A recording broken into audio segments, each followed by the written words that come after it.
Sejumlah asosiasi dagang negara-negara Arab memboikot produk negara asal Prancis. Hal ini dilakukan menyusul pernyataan Presiden Prancis Emmanuel Macron yang dinilai menghina umat Islam terkait kasus kartun Nabi Muhammad di Prancis. Presiden Prancis menyatakan tidak akan mencegah penerbitan kartun Nabi Muhammad dengan alasan kebebasan berekspresi. Ya, ia juga akan bertindak keras terhadap Islam radikal dan menyebut Islam dalam krisis. Sejumlah warga di negara Muslim pun merespon sikap Presiden Prancis dengan cara menghimbau warga untuk tidak menjual ataupun membeli produk Prancis. Apakah warga Indonesia juga perlu memboikot produk Prancis? Untuk membahasnya telah bergabung bersama kami sejumlah narasumber. Ada anggota legislatif dari fraksi Gerindra, Bang Fadlizon, kemudian ada pakar hukum internasional, Prof. Hikmahanto Juwana, dan juga ada Wakil Sekjen MUI, Kiai Haji Zaitun Rasmin. Assalamualaikum Bapak-Bapak, selamat sore. Waalaikumsalam. Selamat sore. Baik. Pertama saya ke Bang Fadli terlebih dahulu. Bang Fadli, sebagai wakil rakyat, Anda bernilai apakah perlu Indonesia, masyarakat Indonesia juga melakukan boikot terhadap produk-produk Perancis? Kalau menurut saya perlu ya, karena kita melihat bahwa apa yang dilakukan oleh Prancis ya, terutama atas instigasi dari Presiden Macron, itu jelas sekali telah melukai banyak umat Islam di Indonesia dan di seluruh dunia sebenarnya. Dan juga sikap diskriminasi rasialis dan bahkan Islamofobia yang ditunjukkan oleh Macron itu membuat saya kira gejolak yang sebetulnya tidak perlu. Dan ini hanya terjadi kepada Islam ya. Bagaimana dengan sikap Macron terhadap antisemitisme? Nah itu agak berbeda. Jadi di situ dilihat ada diskriminasinya. Jadi sikap rasis ini dan sikap Islamofobia ini sangat berbahaya saya kira, dan harusnya tidak boleh di trade off dengan soal kebebasan pers, kebebasan berekspresi. Ya, kalau semua kebebasan berekspresi itu tanpa batas, apalagi ini menyinggung masalah agama, hal-hal yang sangat prinsipil bagi setiap umat Islam atau umat agama lain, kalau dihina juga, misalnya nabinya atau Tuhannya dan sebagainya, itu sangat berbahaya ya, karena itu sudah melewati kebebasan orang lain ya, atau hak orang lain untuk beragama, menjalankan agama dan kepercayaannya dan sebagainya menurut konstitusi kita.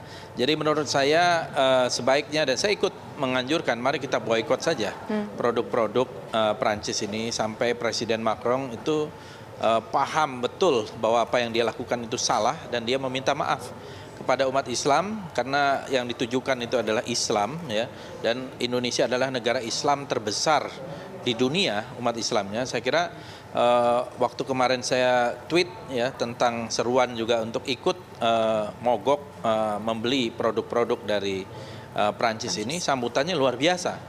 Dan begitu juga di konstituen saya, dan saya kira banyak umat Islam di Indonesia.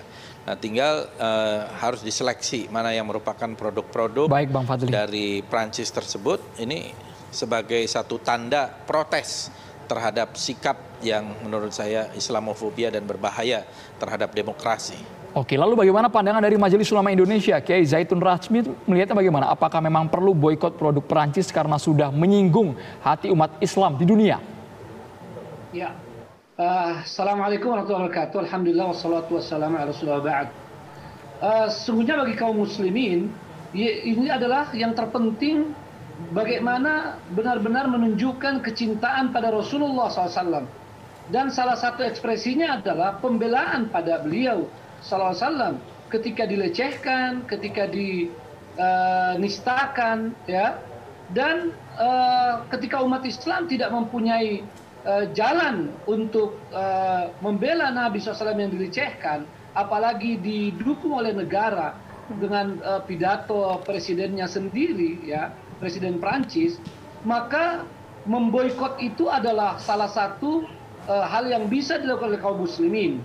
Ya, makanya banyak ormas Islam di Indonesia telah menyatakan itu, menyampaikan pemboikotan terhadap produk-produk dari negara Prancis, ya. Karena bagi muslim, bagi orang beriman, wajib untuk membela Nabi SAW sebagai bentuk kecintaan. Dan mudah-mudahan ini bisa memberikan efek jera kepada Prancis ya, dan juga negara-negara lain atau pihak-pihak lain yang tidak henti-hentinya melakukan pelecehan, penistaan pada Nabi SAW dan kadang-kadang pada Al-Quran ya, dan berbagai syiar-syiar Islam. Nah, kalau kita lihat bahwa pidato Presiden Prancis yang mengatakan Islam telah mengalami krisis di mana-mana ya, dan karenanya kemudian dia merasa perlu untuk membatasi gerak Islam di Prancis, ini akan menjadi bumerang bagi dia dan bagi negara Prancis, bahkan negara-negara Eropa. Apalagi ketika mendukung, ketika membackup orang-orang yang melecehkan Nabi hanya dengan alasan kebebasan ekspresi. Kalau kebebasan ini tidak diatur, maka semua orang bisa melakukan hal-hal yang fatal. Ya. Walaupun demikian, kita ingin sampaikan pada setiap Muslim untuk tidak melakukan tindakan-tindakan yang tidak terkontrol, apalagi misalnya melakukan kekerasan pada setiap orang Prancis. Itu bukan ajaran Islam. Ya, ajaran Islam tidak memberikan hukuman bagi mereka yang tidak bersalah, tetapi untuk ekonomi ini sangat penting agar bisa menjadi pelajaran bagi mereka di Prancis dan di tempat